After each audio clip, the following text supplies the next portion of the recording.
Definitely had some good things. Okay, I'm in the game. Yes. Awesome. All right, well, guys, it's tied up now 1-1. This is the grand finals. It's a best of 5, and again, the score is going to always be displayed down here in the lower left corner of the screen next to the minimap. But for now, we spawn in the lower right corner of the map as the pink Zerg player, Deathblood. And in the top right corner of Andromeda, spawning in the blue colors, and I'm happy he's blue and not red now, it's rsvp. It's going to be easy to differentiate between the two now. So it seems like rsvp is going to go for the really fast, almost a little bit too late first pylon there. I think that was a little bit late. It's so long from the main to the natural, it's so hard to calculate that correctly. Yeah, I mean, I was just bring up the point you had brought up earlier, where like your main to your natural is actually incredibly long. In fact, I would almost wonder if the main to the natural is much more different from natural to natural. Like, yeah, not too much because of that S formation where you have to go through the everything. And also, I was going to mention this last game, but stuff happened, is that even though the initial workers bring 8 minerals instead of 5, the entire mining trip is longer in Starbow, so they don't necessarily bring that much more income in total. I haven't actually looked at the numbers to see if you make more or less than StarCraft 2. I think you make a little bit more anyway. I think it's got to be more, because you can put down a 12 pool at a timing that's still like the 15 pool in StarCraft. Like, it's... I think it eventually equalizes later on, but I think the key thing is like the way it affects your expansions, from what I've seen at least. Yeah, and of course the diminishing returns is the important part, not the 8 per trip, I think. And the reason, of course, the trip is longer is so that they won't stack so nicely, because they won't pair up the same way, because they have to wait longer for each other. That's actually kind of cool seeing the pylon block. I have yet to see someone having done that in Starbow. First time ever. Oh, it happens all the time versus me when I try to play on the ladder, but it actually cancels it, so Deathblood wants to take that base again. rsvp could be a douche and try to do it again. Is he gonna get it? Look, when you're casting somebody, rule number 1, you can't call them a douche as a caster, okay? Like, I mean, I agree entirely if he had done it again, because, you know, that's really annoying, but the reality is you can't call him out on being a douchebag, man. Sorry about that. I'll definitely take that back right away. Well, actually, if we're gonna be, before we get too far away from the topic of D-bags, he could still go for cannons. Instead, he's using the probe to kind of meander around a little bit. But the thing about this map that is so awkward that I would have loved to have seen is if he had done cannons on the high ground, like 1 pylon, 1 cannon, and then cannon the low ground as the follow-up. Ooh, yeah, that would have been nice coverage. But Post gonna be chased out of the base for the lings, and of course, rsvp not gonna go for that cheese. Just being chased back home for now. He is famous for going for those cheeses though, so it's nothing unheard of from him. And actually, I would have loved to have seen that. Did you ever hear about that StarCraft 2 player from Iceland who wanted to get into Grandmaster by only cannon rushing? He was pretty high Masters League with only cannon rushing. He was like cannon rushing Idra, like in a really smart ways. There's Weed Edmonds, there's that Korean guy. Yeah, there's a lot of people who've actually had a lot of success through cannon rushing. But I mean, cannon rushing on ladder and being a GM is not the same as winning tournaments. Definitely not, but it would be fun to see him play Starbow and see how like interesting and creative ways he could cannon rush here, because that what you just mentioned would be one very creative and interesting way of doing it. And we're gonna see a full wall off from rsvp, and I love this. If you've seen Size Cast, you have at Size Cast he's played a lot of games versus Franskar, and he won a lot of them just by running links through, because he wasn't going for a full wall off, and Sai went for really early speed links.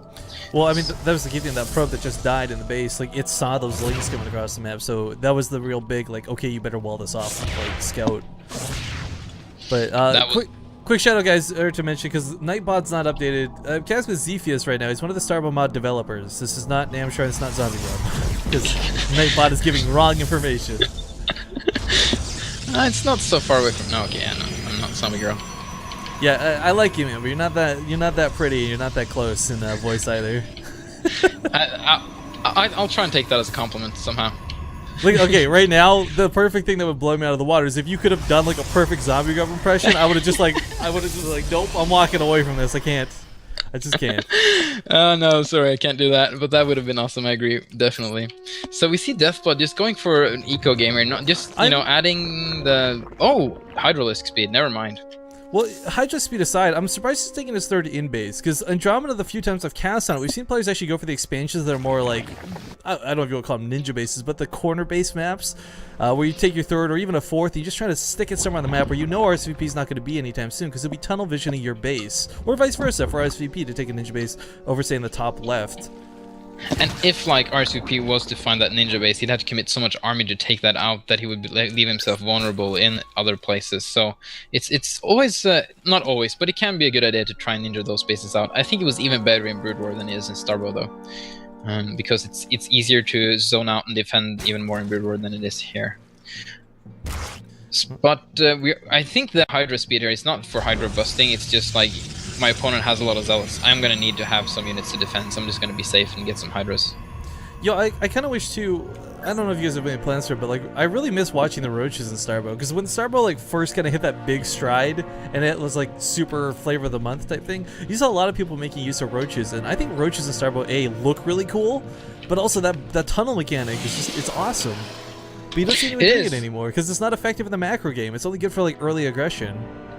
I think it can be. I've seen some good uses of it. Mostly, a lot of players are not that creative. Like, they usually just stick to what they know instead of trying to find new stuff. I think it has some potential, but it might also need a slight buff to, you know, encourage more usage. We'd sometimes actually have done that in the past at Starbow, that we buff units, not because they're bad, but because they're just underused, just to encourage usage and see how much fun stuff you can do with it, and then we nerf them later once people have found out how to use them, and they might still be useful even if they're a little bit nerfed.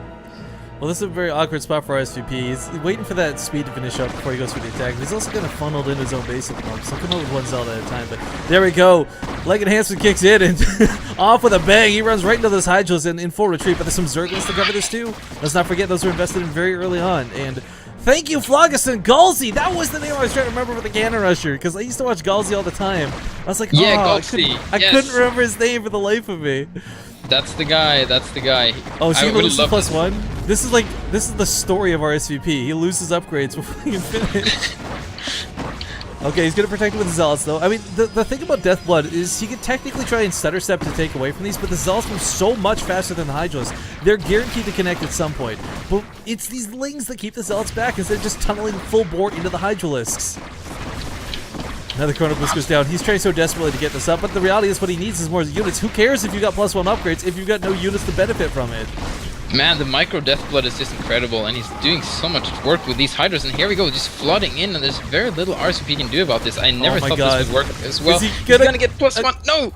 He got the upgrade! He gets the upgrade complete, but does that matter? Because, again, like I was talking about, all these Chronoblists were used on the Forge instead of pumping out more Zealots, so he doesn't have an army to fight with. He's bringing probes, but probes don't benefit from +1. Not unless you guys have changed something drastic in Starbow recently, so Worker's being shredded right now. rsvp in a lot of trouble.